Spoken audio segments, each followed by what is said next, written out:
Hey! Welcome, YouTube. It is Thursday night. We are back. It's myself, Geeky Guy Comics, Tom from Not Quite Mint. We are missing the other two of the foursome, but they're busy. So you've got myself and you've got Tom, but we also have a special guest for you tonight. We will get onto her shortly, but I just want to give a massive shout out to everyone in the chat. We have everyone's favourite tennis ball. It's Mr. Fuzzy Dunlop. He was here nice and early.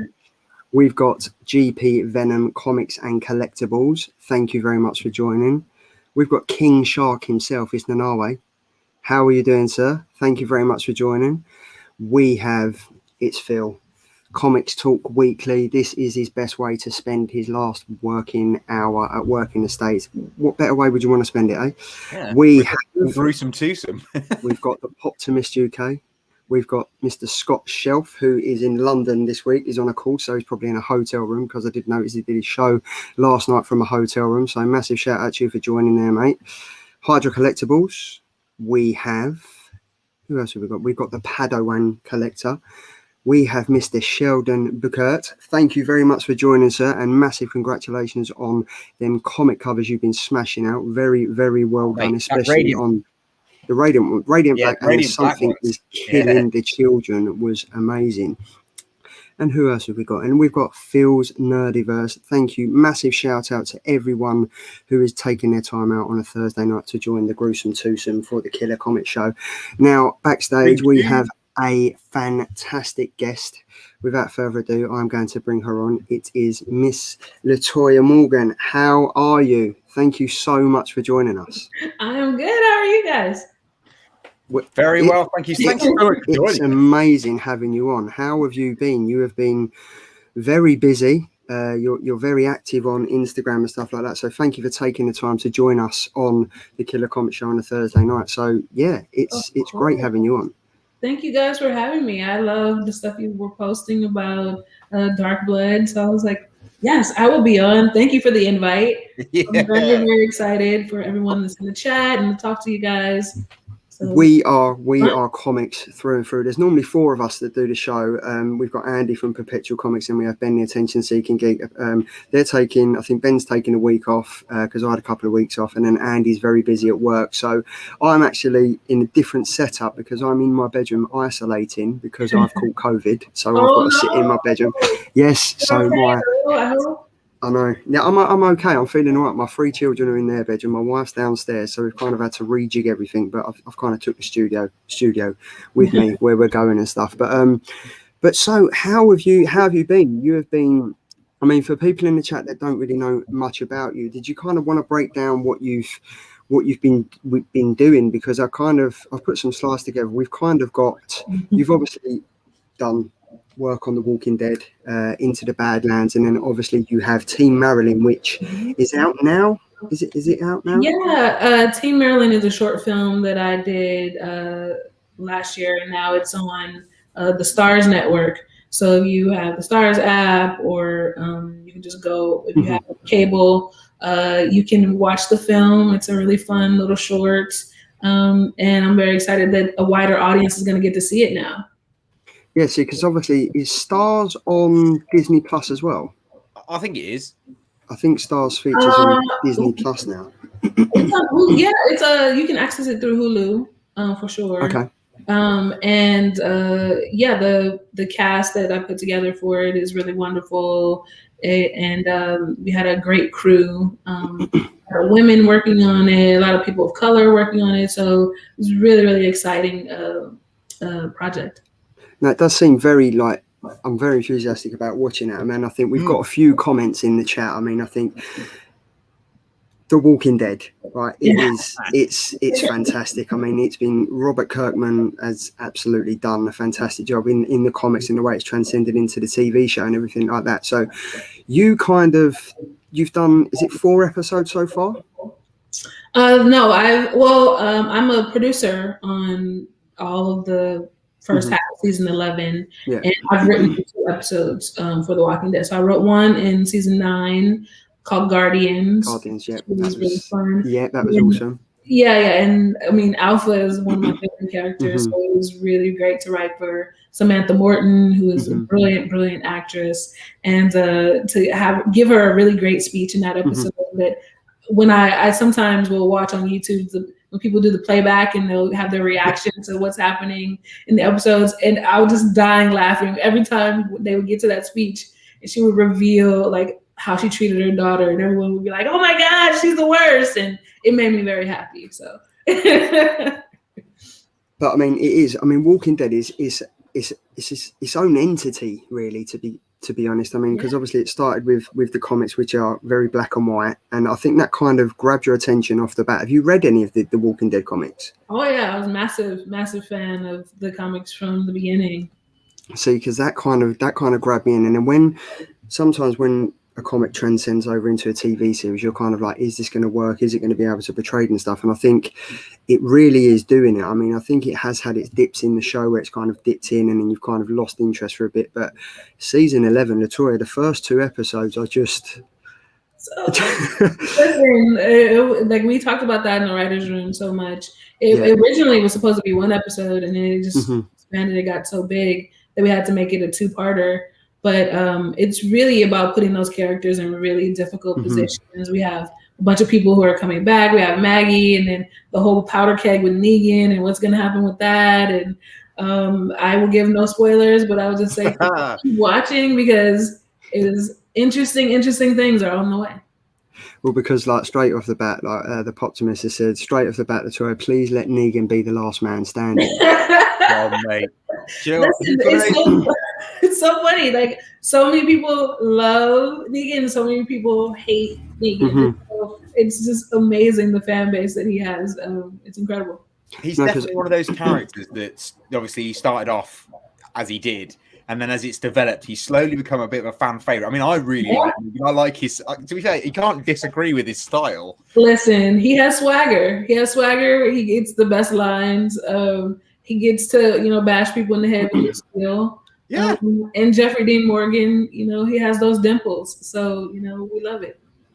I mean, how did it come about to start writing for The Walking Dead? I mean, because obviously it's I assume it's massive in the States. I mean, because it's huge over here, but it is really, really big over there. I mean, you kind of have like zombie apocalypse parties that I've seen on the internet where people really go to town and dress up and they follow it from start to finish, like everything. Is it kind of as big as you wanted it to be, like season 11? Because season 11, is it going to be, it's in 2 parts, isn't it? Yeah, because it's the final season, it's a little bit supersized. So we have more episodes, so we had to break the season in half. We normally do that anyway, but we added some extra episodes at the end. But I think it's The Walking Dead is its own massive fan base. I mean, it has a life of its own. And I didn't even fully realize how big it was until I went to Comic-Con, back before, the pandemic and all the stuff, when you could be in close quarters that way. And at Comic-Con, we were in Hall H, and it was packed. It was huge. And this was the first time I worked on the show. So we were VIPs. We got to go to the area where, the people who work on the show sit. There's just so many people, everyone there, like, just to unveil the trailer, to get to hear the panel and all the actors talk about the show. Such a loyal fan base, such an incredible fan base. It really always fuels me as a writer. It makes me jazzed and really pumped up to write more stuff just to get the fans excited.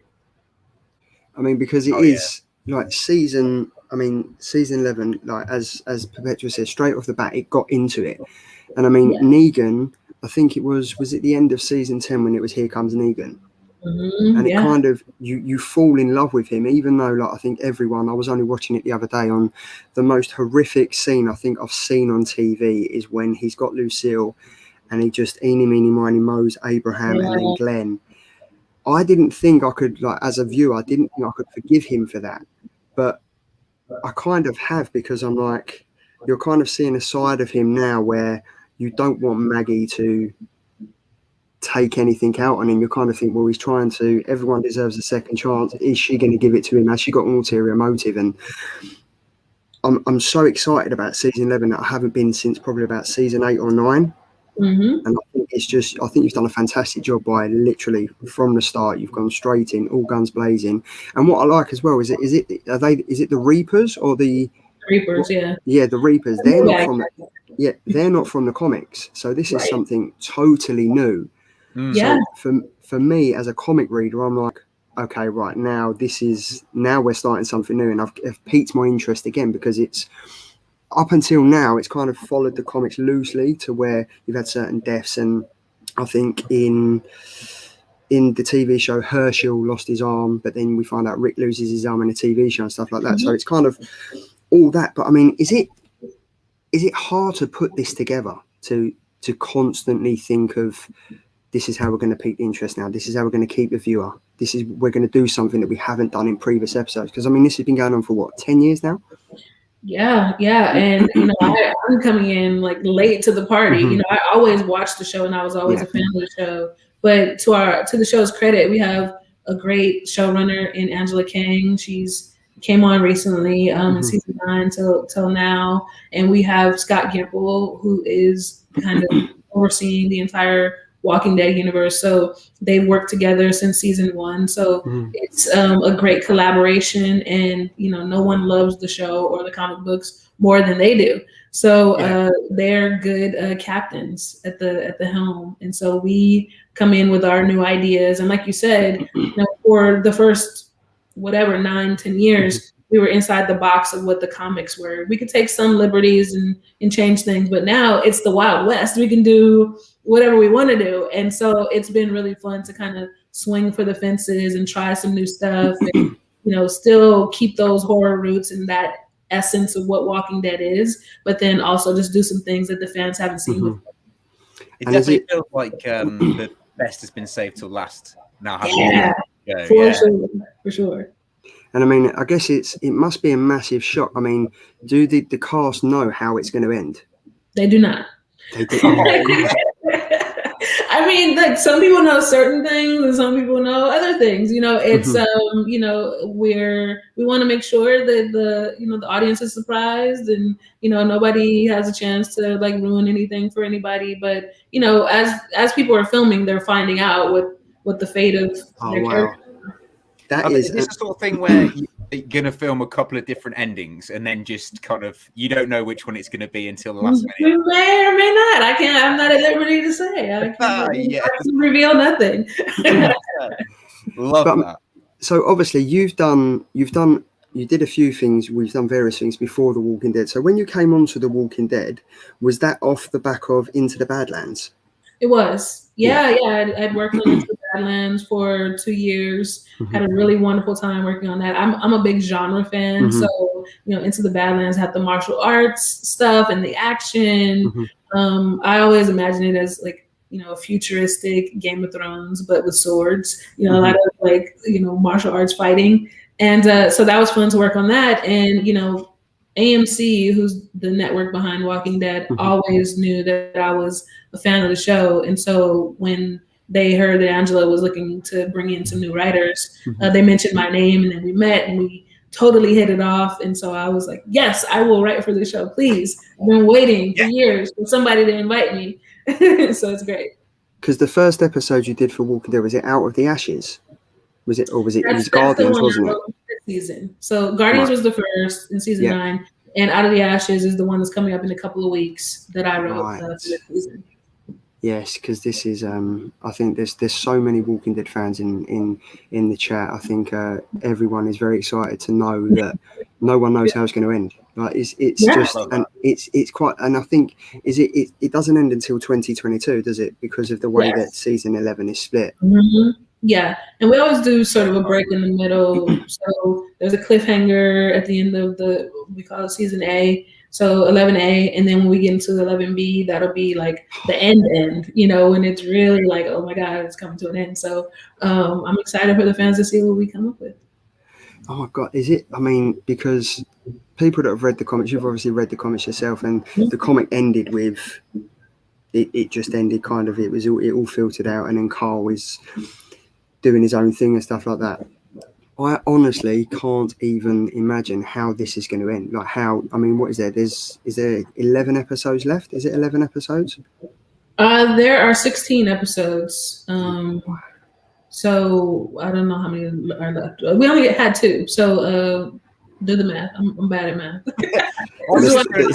It's 14 left. I mean, it's just it kind of doesn't seem real, the fact that it's been going on for so long and now it's kind of come to the point now where it's going to end.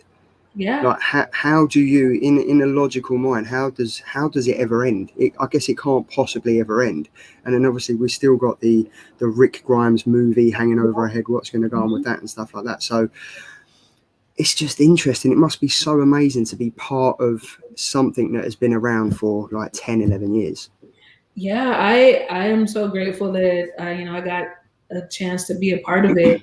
It's such a part of not just comic books, but it's part of pop culture. People talk about it. Like other shows reference it. Like The Simpsons made a reference to The Walking Dead. And it's just a lot of fun. And the way that it ends is it doesn't quite end. You have the Rick movies. You have the Carol and Daryl spinoff.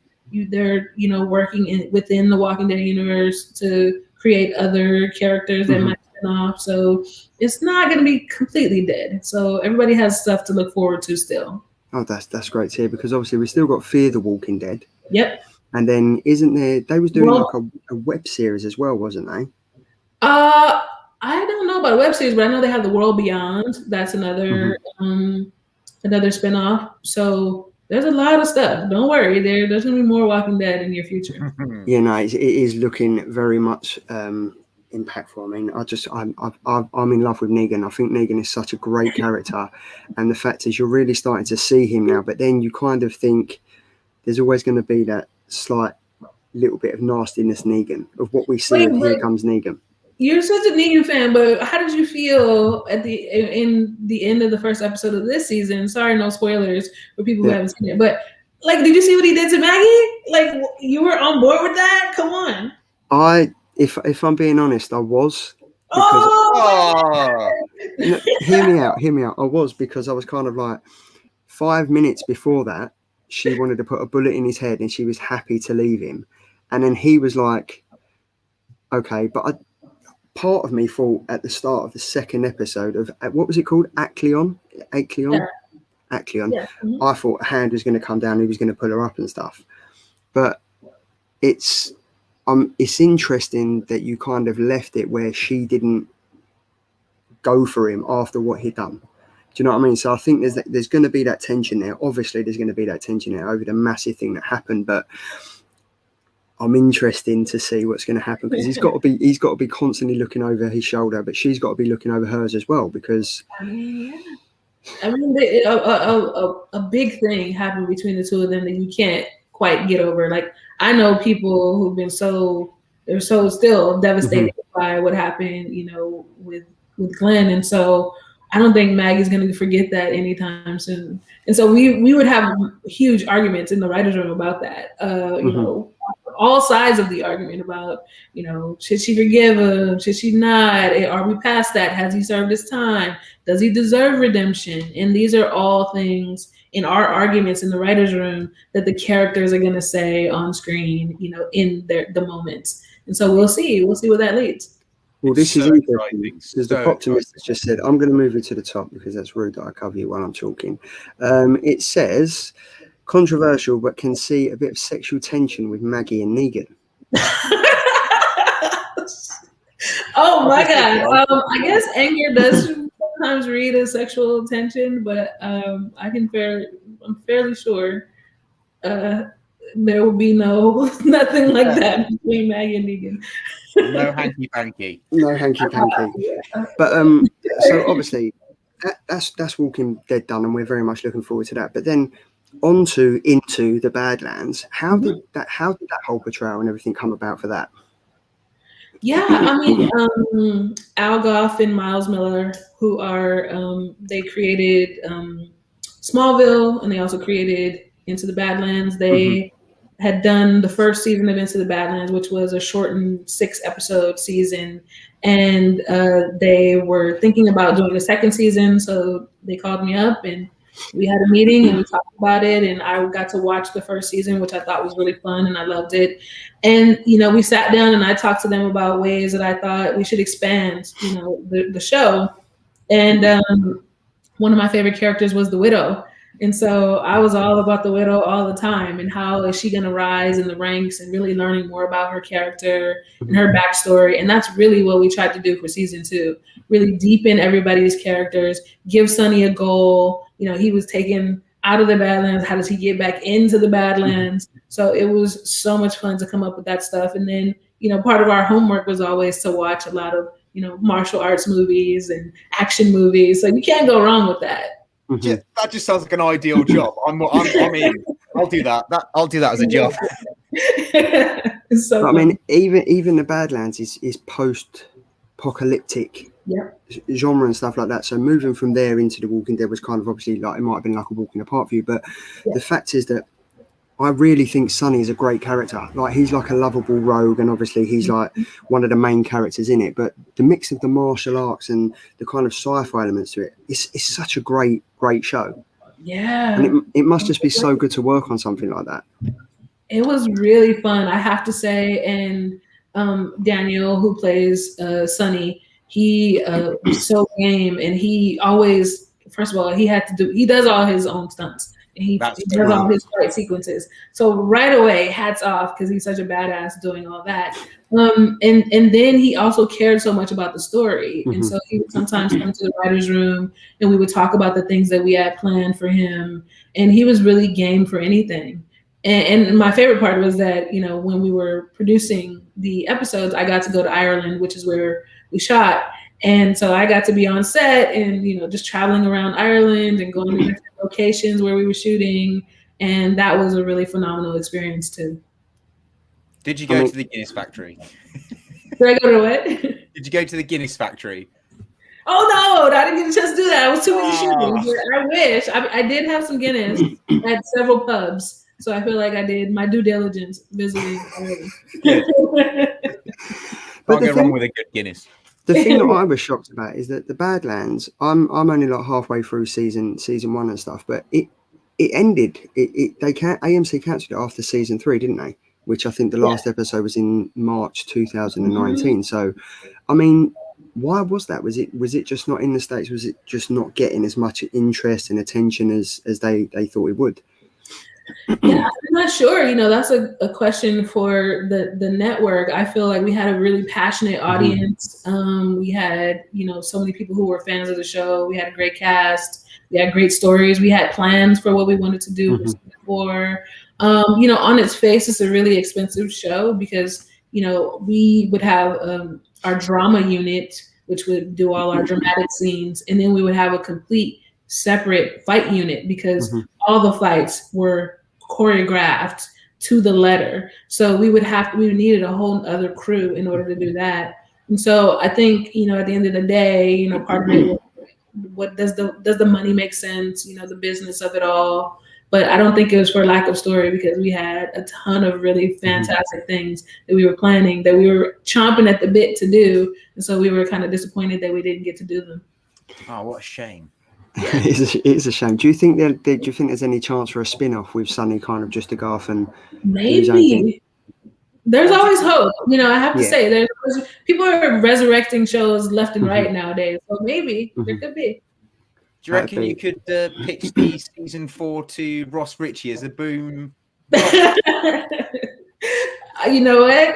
Listen, that door is open. It was incredible. We had so much good stuff, and then we had Nick Frost, who I absolutely adore, and he was fantastic as Baji. You didn't see him in season 1, but when you get to season 2, you will get to see Nick Frost, who just completely elevates everything in that season. And then from there, he just gets deeper and more funny, and nobody is smarter than him in any scene. He's such a fantastic writer too, so I adore him. I was very happy that I got a chance to get to know him.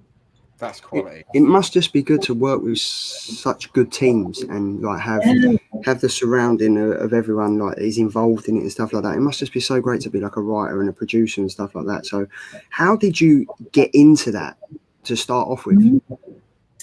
Yeah, I mean, the short version is I was always a writer since I was a little kid. You know, I loved comic books. I was a big X-Men and Spider-Man fan. And so I have no artistic like drawing abilities. So I did the next best thing, which was I taught myself how to write comic books. So I bought a book on how to write them, and I would write my own little comic books. And then later on, I met a friend. Have you still got them?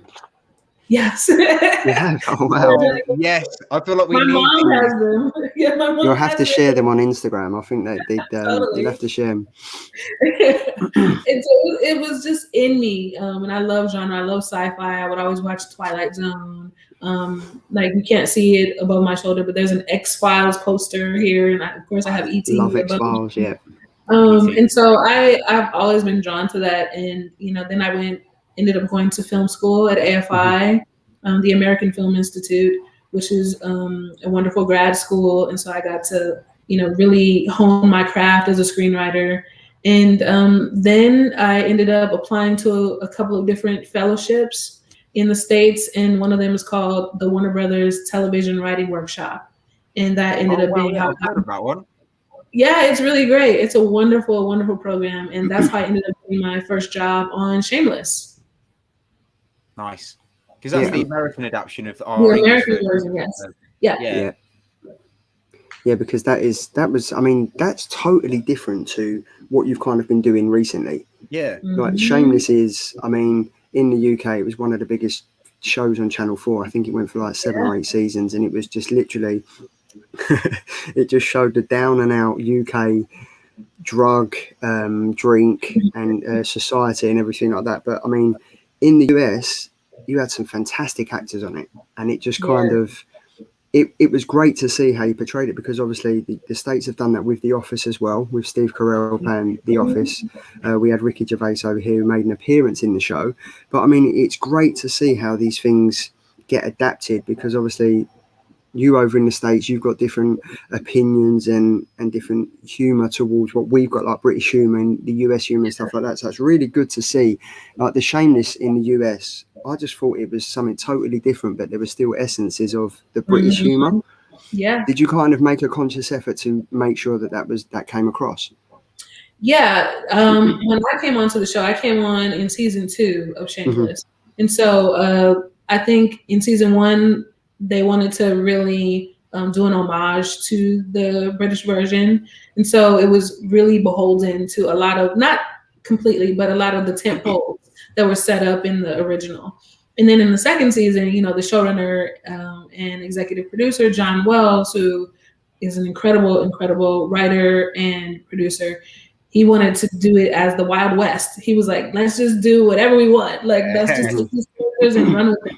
And so that's why season 2, we just did all kinds of madness and craziness and had these characters being absolutely insane, and everybody loved it. And so what I learned from that is, you know, how to use storytelling to always push the envelope.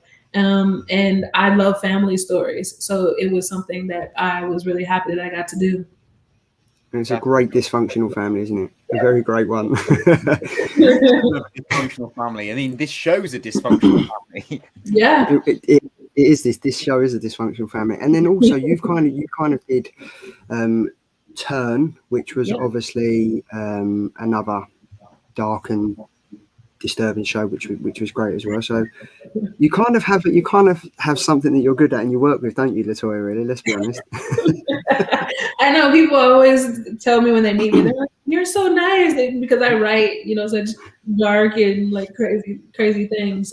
But that's what I love. I love, you know, stories that really make you feel something, that really move you, whether that's to laugh or to cry. But that's what I look for when I'm looking for projects, when I'm looking to sign on to a show and to, you know, be a part of that process. I want to make sure it really has teeth. It has something that will translate to the audience, because there's so much TV. There's so many, you know, movies that you just got to kind of break through the nonsense and the noise.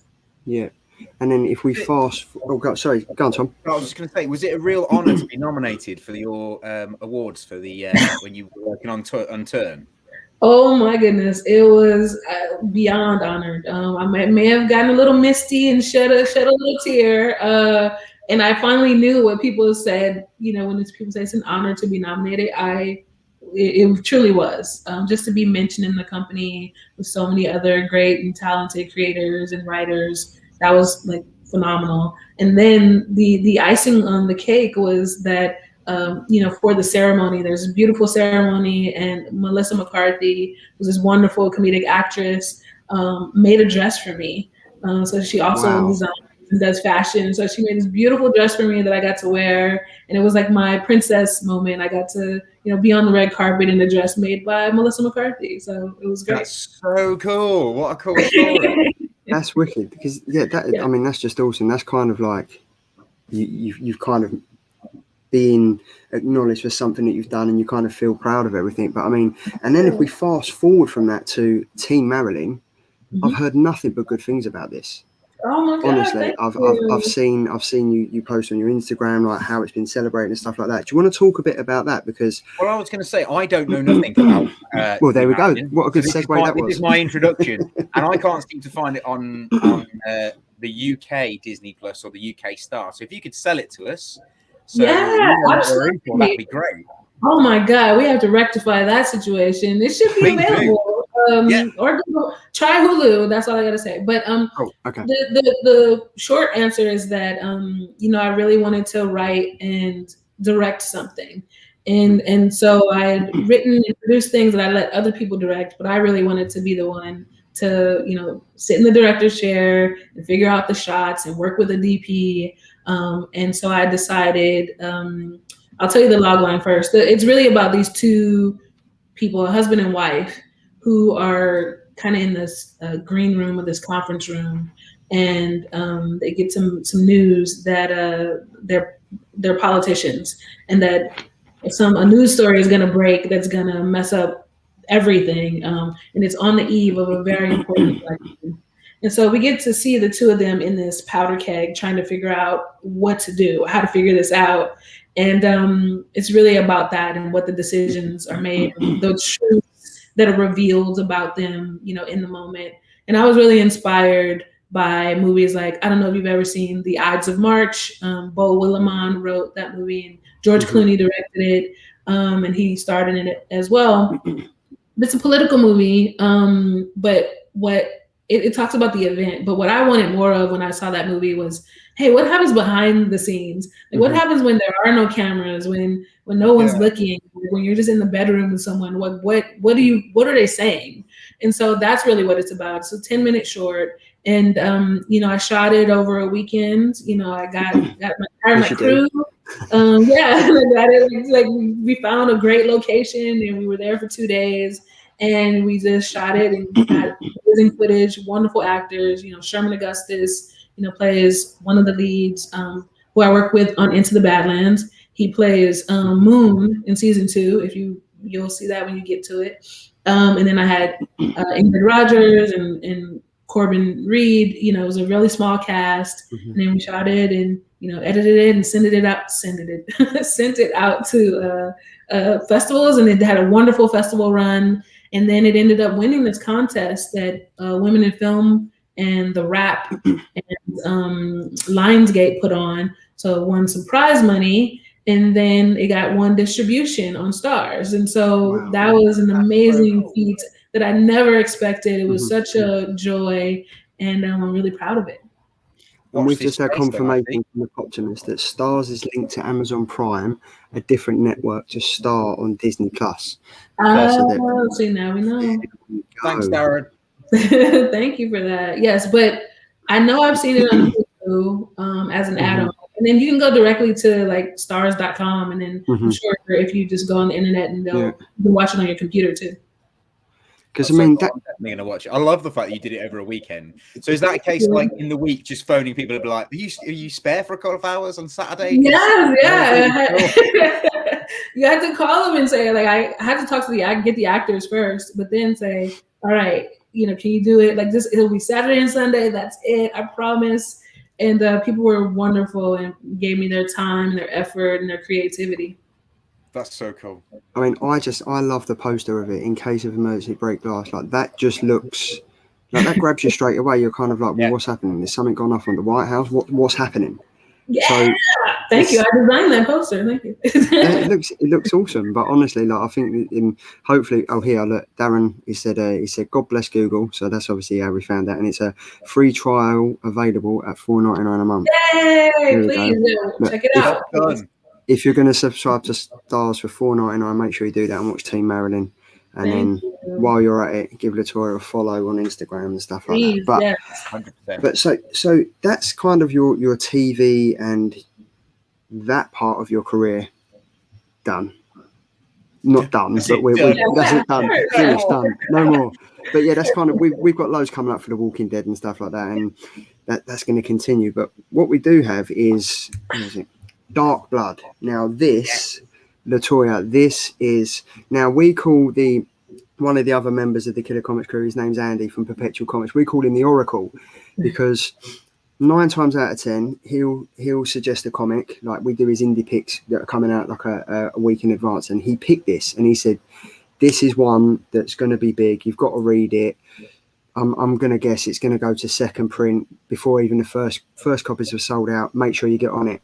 He was not wrong. Latoya, this is incredible. The fact that this is your first comic book that's been published, isn't it? No, I've had other comic books published. I've done a couple for Zenoscope, and so they've been more indie comics. So I did there's a character called Robin Hood, is the female Robin Hood. She's an archer, so I did Robin Hood the Hunt for them. They have a series called Tales of Terror that's kind of like Twilight Zone. I did a couple of standalones for that, but this is the first like big one where it's my idea. It's on its own, creator owned. So I'm very proud of it. And what a way to make an introduction for. Yeah, I mean, let's be honest. You've got DC, you've got Marvel. They used to be the big players in the comic book game. But now Boom Studios, Image, they're all fighting their own corner. They're all fighting to get where they deserve to be. Yeah. Now, the fact that you've got a comic out with Boom Studios that's so powerful, so necessarily unnerving and awkward. Yeah. It was incredible. How did you come up with, because we've got issue 1 first cover here, then it went to second print. Yep. And then we'll obviously touch on issue 2, which came out last week, or did it come out? Yeah, I think it came out last week. Yeah, last week. Yeah. But we'll touch on that. But how did the concept of Dark Blood come about? Yeah, and the first book actually went to a third printing, which absolutely blew my mind. So yeah, the concept really came to me, a few years ago. I was like a lot of people watching the news, and all of a sudden in where Charlottesville, there are people walking around with tiki torches and saying very horrible things, and so it really made me think about how this is our present moment, but it looked a lot like the past. And so I went down this rabbit hole of researching things, and I came across a bunch of different stories. But I was really inspired by an article that I had read about some Tuskegee Airmen, who the airmen as in general don't get as much love and attention as they should, but just about how difficult it was for them coming back. And I always try to couch things in genre. To me, that's how you get people to pay attention. You don't want it to be a documentary where people just have to feel all somber and, horrified by what's going on. I wanted to intrigue people by taking a scenario that we've all heard about a lot, a Black man trying to walk home, and then turn that on its head with something surprising and say, oh my God, this man has powers. How did that happen? And really start to plant the seeds of what that mystery was going to be. The Naue has just said, I think Dark Blood issue 1 is the best first issue of a comic this year. Raises the right question and builds up just enough tension. Powerful reading. Wow, thank you for saying that. Oh my God, that's so. I couldn't have put it better myself. To be fair, I think it's such a great comic. Like it's fast paced, but it uses like the use of, I mean, I think the way that you've walked with Walt Garner on it, you two have really built a great relationship. Like the way that you're telling the story and the way that Walt's done the artwork, and it fits with the fast pace and the slowing down of the story and the way that we get to find like Double A. He's such a great character. I honestly think he could be my new favorite superhero, anti-hero type of comic book character. I think it's just the way it's portrayed. Latoya is honestly is such a great comic. Issue 1 was really just wow. This is going to be a great read, and the fact that it's only 6 issues. What the hell? Only 6 issues. I know. I keep saying if they want more, I can do more. Do it. Absolutely do it. I mean, the character development in issue 1 is just insane. Mm-hmm. And I really do think that Walt, I don't know how you go to and from with the, like you giving him the pages and him drawing it, but I think he obviously gets the story you're trying to tell. And you can tell that in his artwork, because his artwork is so passionate about what you've written that he's portraying it there for you to read. I mean, it's absolutely insane. You don't necessarily need some of the dialogue because you can read it in the expressions and the way he's moving. It's great. That's like, hats off to Walt. Walt is an incredible artist. And that's what I love about his work. It's so visceral. You can get so much out of even the smallest panels. He does beautiful, like a couple of my favorite things in the first issue are, of course, like the scenes of war, when he's parachuting out, and then just the beautiful artwork that he did on the page. But then even early on in one of the first scenes, there's a tiny little panel, but it's just a shot of Avery looking over his shoulder, and the dialogue says, "Don't panic, breathe." And just the way he drew his face with such tension. That's like literally one of my favorite panels. And it's so simple and small, but you feel so much for him in that moment. Yeah. Like, because on the main cover, when I first see this, when Andy first brought this to my life, I kind of see it and I thought, Avery looks like a zombie. The way that his eyes are he looks like a zombie. So I was like, oh, this is kind of going down like the undead type of story. And then it kind of just flips on his head. And then I think you're about 3 or 4 pages in and the racism comes out of nowhere. Literally just comes out of nowhere. And I was like, this is so relevant right now. Yeah. And I think it's very smart what you've done. You've took a subject that is, let's be honest, it has been taboo for years, and you're kind of putting it at the forefront, and it's an enjoyable read, but it's an intense, and it is a necessary intense read. And what you've done, the way that you've done it, I think Sheldon's just hit the nail on the head. It's a very powerful, and it drags your head first straight into the first story, and it does. I love it. Thank you for saying that. I think that was my intention going in. I wanted to touch on something in a way that would surprise readers, but also make them lean in and not make them lean back. I wanted them to ask questions and wonder and be a little shocked by the racism that they were experiencing. And also really feel for Avery, because you don't want that to be happening to him. Yeah. You just want that dude to like leave him alone. Those were the circumstances in 1955.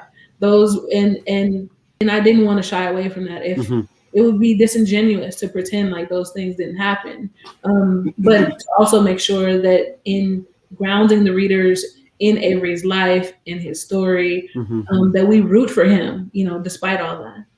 Yeah, and it is. And Firehawk said it. Latoya is so cool. Now I need to find Dark Knight. Thank you. You are getting all the love tonight. And now I said, our killer comic's still going to bring out a comic. We've had Jeremy Holt, who's done the fantastic Made in Korea, and there's calls for Jeremy and Latoya co-writing, and John Boy Mayer's doing the cover. Who knows? Stranger Things is covered. Latoya's in. Let's make this happen. Come on, go for it. But I mean, it is such a fantastic comic to start off with. I mean, how did the conversations go with you and Ross Ritchie? How did that even come about? I mean, we've had the pleasure of me and Tom both speaking and interviewing Ross Ritchie, and he's a great guy. He's a very great guy, and he's a bold and big personality. So I guess it was. He's actually bold. He's actually bold, yeah. But was it? How did that even come about? I'm very interested to find out how you kind of. Really hope this story starts with you saying you're going to punch a dude through a chest like Keanu Reeves did. So boom, right through the chest. To be honest, it was very easy. I originally was thinking about this concept and this idea. Like, I'm a movie fan, and so I was thinking like maybe it could be a movie. But then because people are weird in Hollywood sometimes, and they need a concept to be proven. So I decided, since I love comic books and I had a little bit of experience writing them, that I could do this as a comic book. And so I just wrote out a little treatment. I sent it over to the people that I knew at Boom, and they absolutely flipped for it. They were 100% behind it from the beginning. They knew it could be a challenging subject matter, but they loved that it had that genre element that sort of elevated that. And so they were 100% behind it. Ross, Stephen, Daphne, my editor, all those people were behind it. We came up with a plan of how, with my crazy schedule, I was going to write it. But to their credit, I have to say, I have never felt more supported than I have by Boom Studios. That's awesome. Yeah. Yeah, I mean, do you think that's because Ross Ritchie has come from where you are as a writer now? Because he kind of started at that, and then he kind of worked his way up to owning Boom Studios and stuff like that. It must just be like Boom Studios are really doing. I mean, they've got the likes of Something Is Killing the Children. They've had Berserker, which went like 15 reprints on the first issue. Yeah. It was just they had an issue that sold, I think, for about like £10,000 or something for charity and stuff like that. That kind of went, and that's what we're seeing a lot. That's it. And what we're seeing now is that a lot of comics are making that transcend over to TV shows. Yeah. It's interesting that you said this. You could see this as a TV show. Do you think that could still happen? Yeah, and that was part of the early conversations. We were like, we don't know what's going to happen with this, but hopefully it does well. And if it does, like, maybe we can make this into a TV show, or maybe we can make this into a movie. And I was like, hell yes, that's the goal. That's what I would love to do. I feel like this world and this character and Avery as a hero is something that we don't get to see enough of in TV and film. And if there's a space for him to live, in those mediums, I would be over the moon. Mm-hmm. Definitely. Who would be your ideal actor to play the starring role? Ooh, so in the comic book script, when I wrote it, I will be very honest and say in the description it says, Avery, 20s, John Boyega-ish. Oh, nice, yeah. Nice. So that was definitely a reference point for him. But I mean, I'd love to see this as a movie. I'd love to see it, even as like a 6-part show on like Netflix and stuff like that.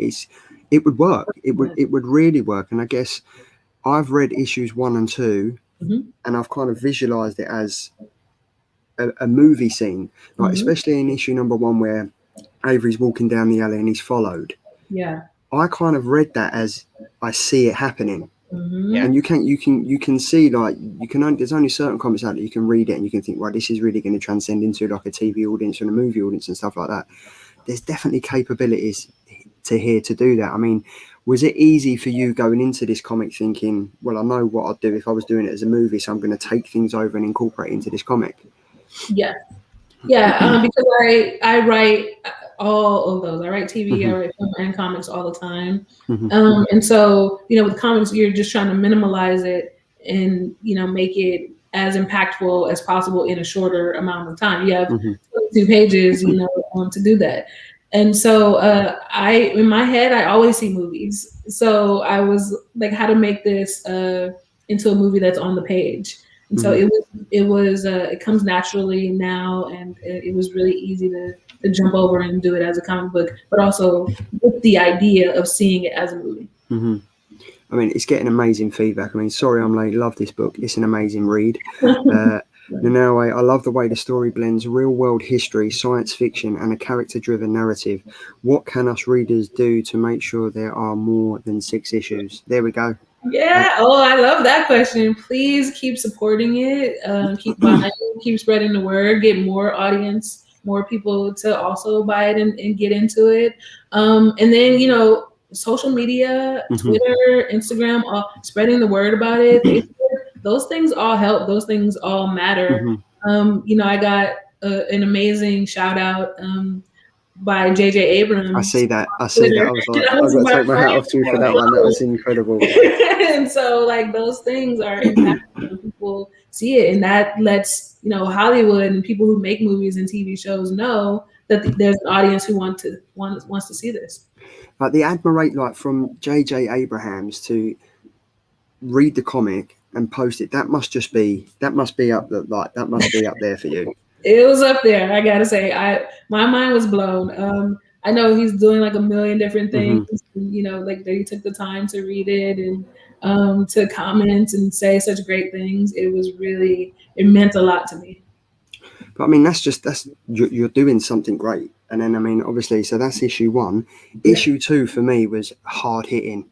Like, it was really hard hitting. I just thought, like, obviously, we kind of get to know more about Avery, but we kind of get to see more of his family setup now with his wife who's pregnant, and they've got their little daughter who's into comics. Now, was that you? Yeah, I was going to ask that question. Yes, I had to do that. My mom would always say, "Oh my God, please go outside and play," because all I want to do is read comic books and read Stephen King and read books. Because I was reading it and I was like, this has to be Latoya. It has to be. Yes. Like the way it is, and especially when her mum's when Avery's driving the van and the kids are running behind trying to get the books and stuff. Is that something how you grew up, like running to get like the comic books at like the library and the new comic book shops when the new books are opening? Absolutely. I would go to my comic book shop. I always wanted to go to the library. I would ask my mom literally for my birthday, please buy me books. She was like, "Are you sure? Do you want anything else?" "No, buy me books." That's how much I loved it.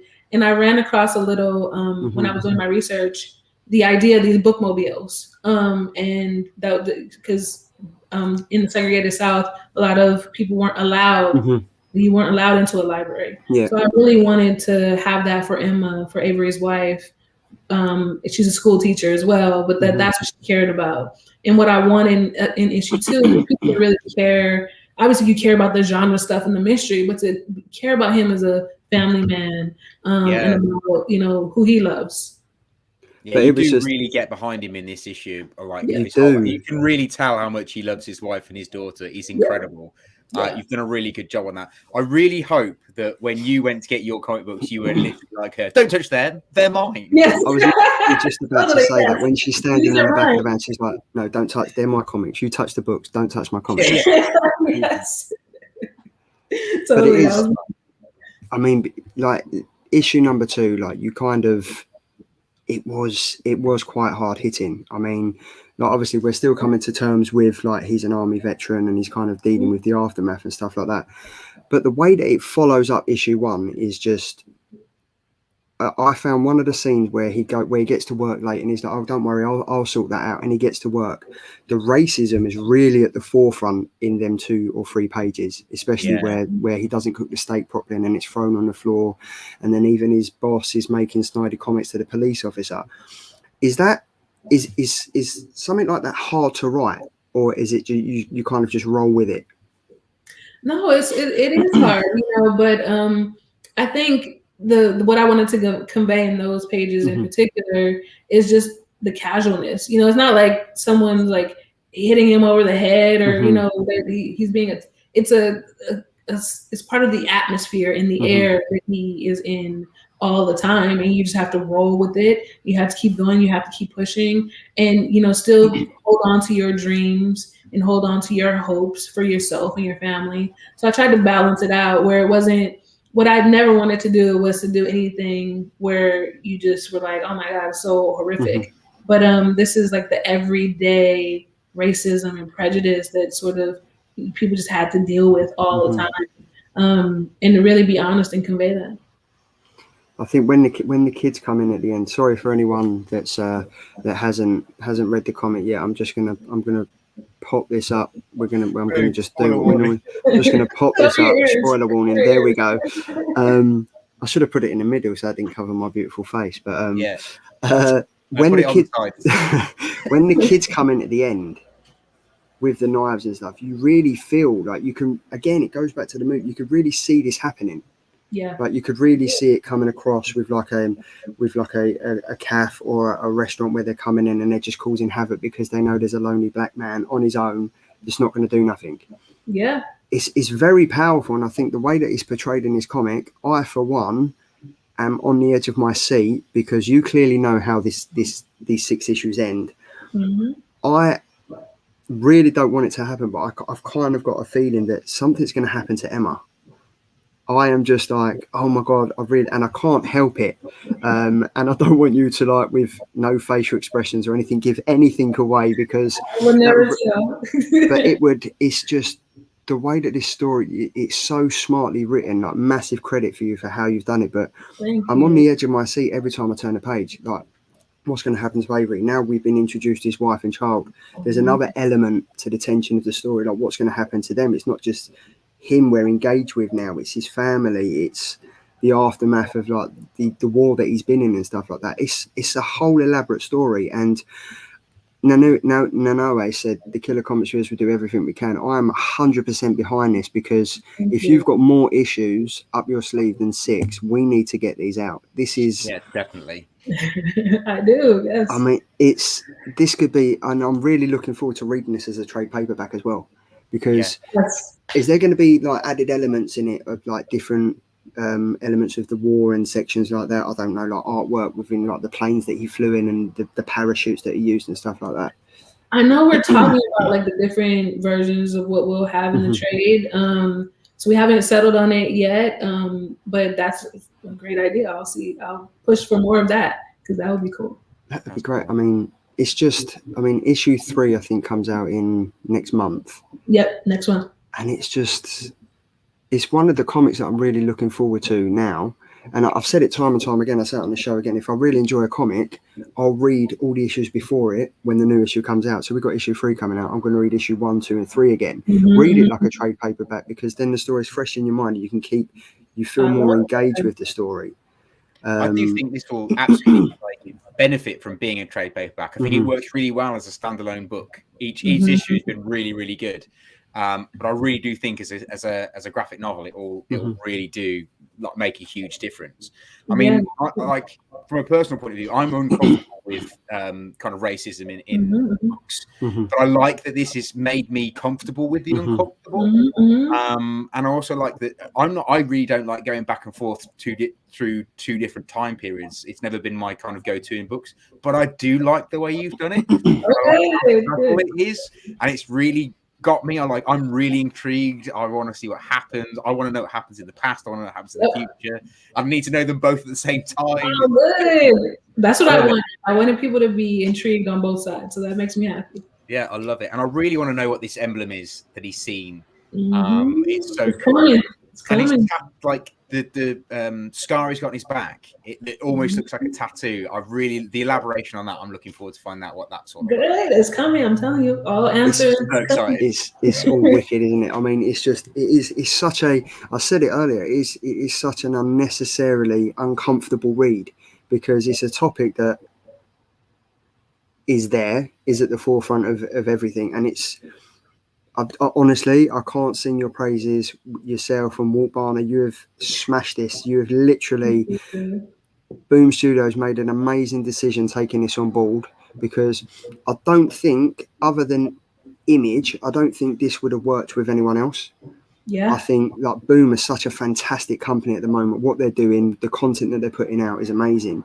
So I'm very much, and I'm sure the guys in the chat will agree with me, Tom, Ben and Andy, this needs to be more than 6 issues. We need to do whatever we can. We need to get on Ross Ritchie's case. Message Boom, get on there. Social, tell them. Message them. We'll get it on, because I think this is so great, and the fact that it's now gone. Issue 1's now gone to a 3rd print. Did you say? Yes. I mean, it's obviously doing something right. I feel like we need to get Ross Ritchie back on the show. Yes. Just be like, right, Ross, this is how you're doing this. I think we need to, because he's very much like a people person. Like, from the interviews we've done, he's very much like, I listen to the public, I listen to the fans and stuff. So yeah, we're just getting him in, and we'll literally just keep going at him until we get him into it. But Latoya, it's a perfect time to end the show. We've literally done an hour. Thank you so much for spending the time. Thank you so much for coming on. What have you got anything else that you're working on other than Dark Blood and The Walking Dead and stuff like that? What else can we expect to see from you from 2021? Do you have any exclusive drops? Can you tell us anything exclusive? Well, I can't say, but I'll just say that for one of the exclusive things, but more will be coming from some of the things that we've been talking about on this podcast, is all I'll say. I love, like, my episode of The Walking Dead is coming up in a couple of weeks, so be on the lookout for that. I'm working on a show for HBO Max called Duster that hopefully will be coming out in 2022. And I always like to just give out my social media handles so people want to follow. And when I do drop stuff, it's at Morganic Inc. So MORGA in the chat. Yeah, Tom. Yeah, we've dropped that in. There we go. We've dropped that in there. And I'm on Twitter and Instagram way too much, so you can find me there. Awesome. I mean, it's honestly, I'm literally just going to drop in your IMBD as well, because I think people need to know more about yourself. I think it's honestly. Please. There we go. Look, we've already got you. Will you come back after? I will. Yes, okay. Absolutely. There we go. It would honestly be great to have you back after issue 6 to see if we've managed to conquer Ross Ritchie to get him to do a second arc. Yeah, we'll get that one as well at the same time. But there we go. Please invite me anytime. And I think you've gained a few followers today. So if we haven't done anything else, you're awesome. But honestly, it's been great having you on. I guess, will you be attending like any of the Comic Cons if they're happening in the States? I mean, because if they're happening and like we have the Delta variant under control, then yes, I would love to attend. I would love to do a signing. I'm so mad I haven't been able to do that yet, but I would love it. And it'd be great. We might seem professional and we might seem like we know each other and we've met and stuff, but we haven't actually met. Myself and Tom and the rest of the crew, we haven't met. We kind of started this during lockdown, so we see each other every Thursday. We talk every day on Instagram and stuff. But the first time we're meeting is at a festival in London, in the UK, called Thought Bubble.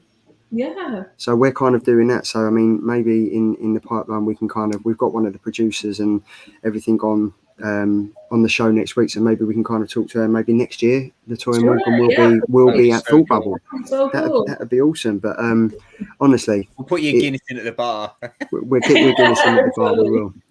But yeah, Dark Blood is great. Thanks, Latoya. Honestly, it's been such a great time having you on. Thank you so much for spending the time to come on. It's been an absolute pleasure and an honor. It has been a pleasure. Your questions were amazing, and thank you guys so much for the support. Honestly, thank you for putting out fantastic content, TV shows, shorts, comics. There's no end to your talents, is there?